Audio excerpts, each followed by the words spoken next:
il a compris en quoi consistait cette proposition de protocole et il en est d'accord.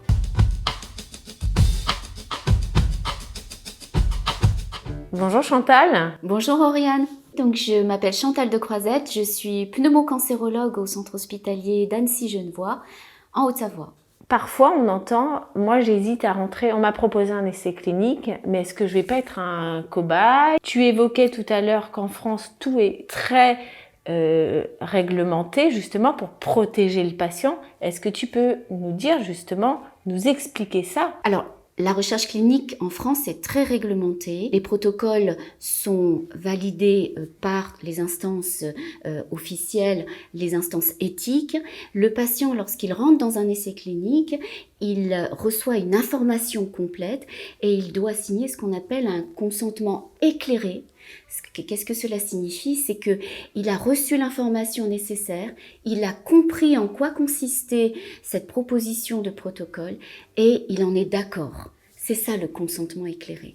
Le patient, souvent, il peut se sentir comme un cobaye, mais en fait, non, c'est un terme que je trouve assez péjoratif, il n'est pas cobaye. Et tout est très réglementé.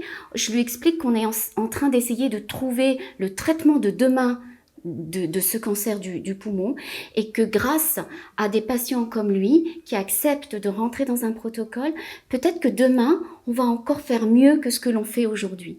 Et qu'il n'ait pas peur, tout est extrêmement contrôlé, tout est très réglementé, tout a été déjà contrôlé et validé par les instances nationales et administratives et éthiques. Donc nous sommes dans un cadre très sécurisé et sécurisant, puisque lorsqu'un patient entre dans un protocole, il faut le savoir, il est encore plus, on va dire, surveillé de façon un peu, pas militaire, mais presque, on est encore plus attentif du fait qu'il est dans un protocole. Ça ne signifie pas qu'un patient hors protocole ne sera pas surveillé, c'est pas ça que je veux dire. Mais comme les choses sont extrêmement contrôlées et réglementées, la vigilance doit être démultipliée du fait de cette inclusion dans un protocole. Merci Chantal.